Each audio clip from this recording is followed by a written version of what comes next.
What's up, everyone? Today I'm going to be replacing the automatic transmission fluid in my 2006 Honda Odyssey. Let's look at the parts we'll be using for this service.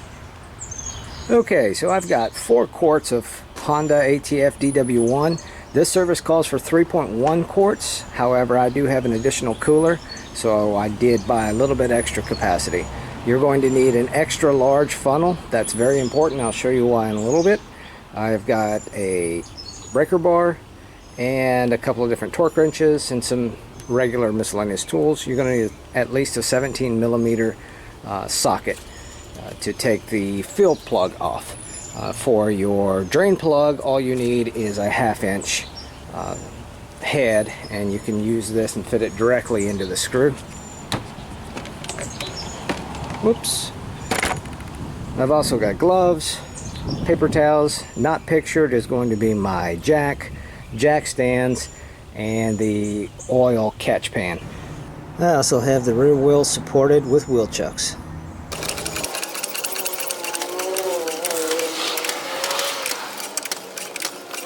Here's a quick look at the steps as per the Honda service manual.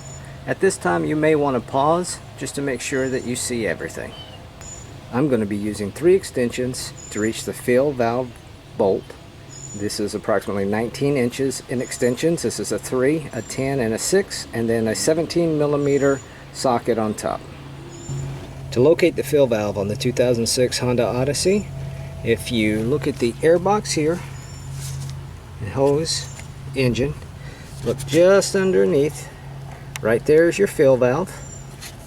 I'm going to take my socket and try and land right on top.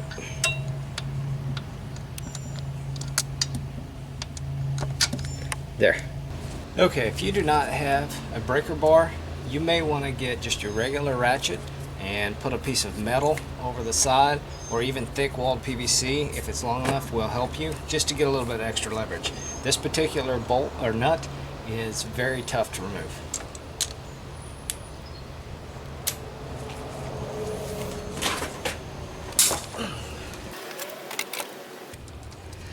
I'm not going to remove it all the way. I just wanted to loosen it up.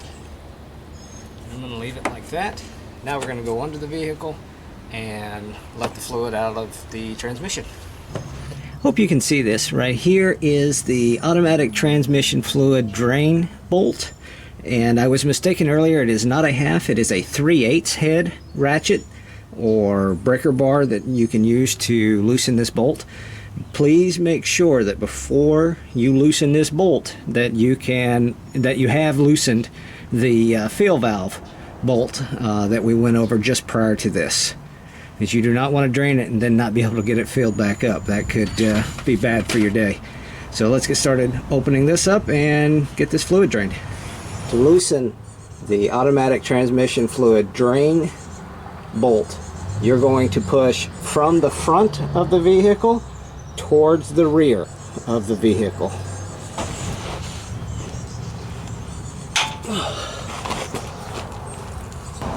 I'm not sure how well that's coming up on screen, but as you can see, my transmission fluid is still very red, so not burned or anything. That leads me to believe that everything internally, fluid-wise, is good. You want to make sure you get the washer off of your drain plug bolt. Sometimes these may stick to the transmission itself. What I'm going to do now is lower the vehicle. This way we can try and get a little bit more of that fluid out. Another thing I did was lift the passenger side of the vehicle up just to help move that transmission fluid out a little easier. Be sure to clean the magnetic portion of your drain valve. Mine had quite a bit of metallic flakes on it, and which is a little bit concerning, but it could just be that the engine's getting broken in since it was a rebuild. But do be sure and clean this up very well before reinserting it. Now what I'm going to do is clean the area before reinserting the drain plug. I'm going to try and keep any debris out that I can. Now to tighten this, we're going to be coming from the back of the vehicle forward. So you want to think of this as clockwise rotation. The torque on the fill bolt is 36 foot-pounds. I've got my torque wrench set. If you do not have a torque wrench, use your ratchet or your breaker bar and tighten it hand tight, and then maybe another 1/8 inch. You can always come back and tighten it up, but if you strip the threads, you're going to be in a bad situation. So just hand tight, then maybe an 1/8 turn. Alright, I've hit my torque. You can hear it click, and I'm done. Now I'm going to let the vehicle back down. This way we can start filling the transmission with fluid. Now you're going to remove the fill valve nut. You may have trouble here, slow and steady, but make sure you do not drop it because it can be hard to find. If you do drop it, you're going to have to raise the truck or your van back up. One thing you can do, if your tip is not magnetized, you can get a little piece of paper towel. Just put it inside of your 17mm socket, and that'll help fill in any gaps that you may have. Be careful for this hose here because it will be hot if you're doing this as the instructions say, which means you need to warm up the transmission fluid first. Just be careful for this hose right here. And now we need our extra long funnel, and make sure this is as clean as possible. So anything that you have in here that's going to pass through will pass through to your transmission.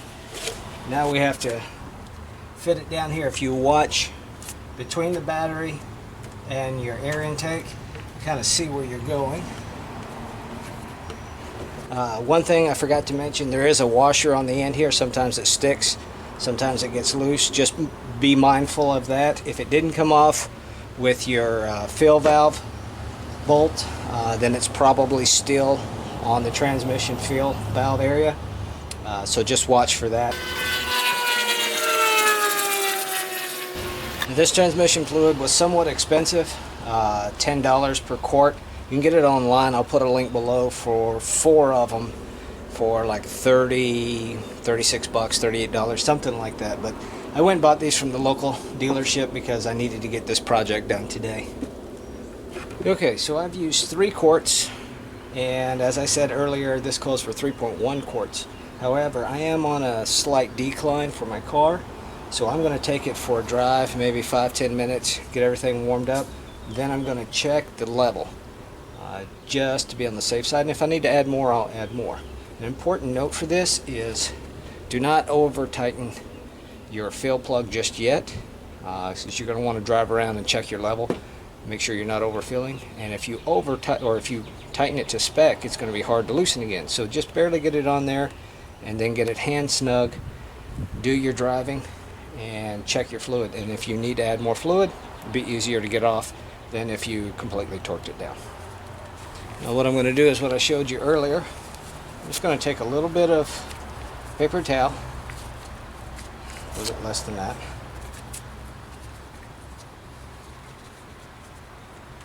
and I'm going to fit it on top like so. So this way it kind of holds in. Pull away the scraps because I don't want that getting down in there. You'll see you can easily hold this upside down and without any worries. Remember to be mindful of that washer that's down there. Mine moved when I pulled out the funnel, so I'm going to reach down there and go ahead and get it back in place so that I can put the fill plug back in. Here's another important step. I've gotten the vehicle up to temperature. I've been driving about 10 minutes, but I need to check the fluid level. On some vehicles or some Odysseys, the dipstick for the transmission fluid is right here beside the battery, somewhere in this area. On mine, it's back here, pain to reach, underneath the airbox hose and behind the battery on the positive side. So just depending on where yours is going to depend on how much work you have to do to get it. Mine, I'm going to end up burning myself again on these lines just to get it out, but it's important to see what our level is. We want to make sure we're not too low or too high. Let's take a look and see what mine is. Ouch. So first thing we're going to do is we're going to pull it. We're going to wipe it clean.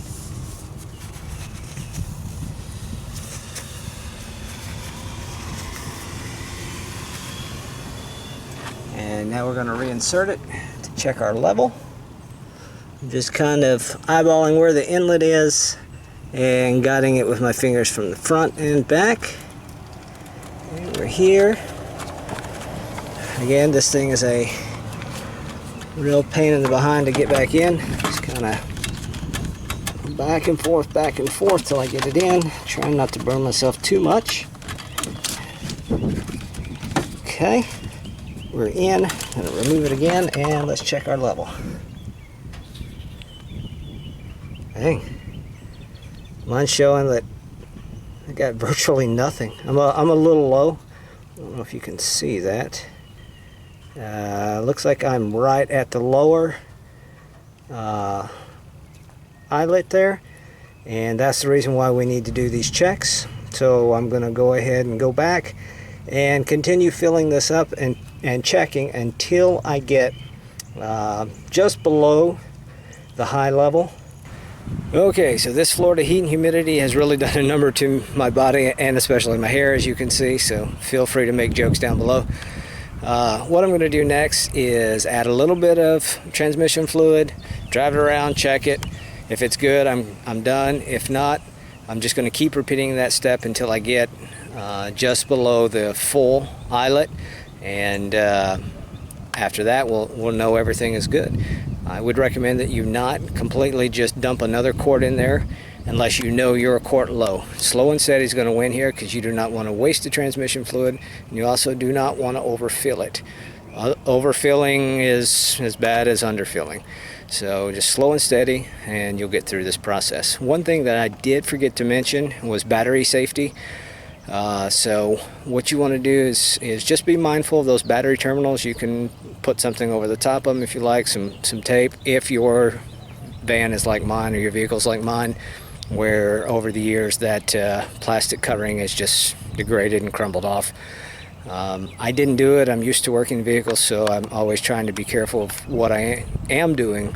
But I did want to let you know, just be safe and make sure you do not let metal connect those two terminals together. You could have an explosion or a spark, and it wouldn't be good for you or your vehicle.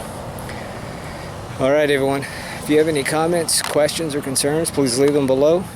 Otherwise, until next time, be good to each other. Goodbye.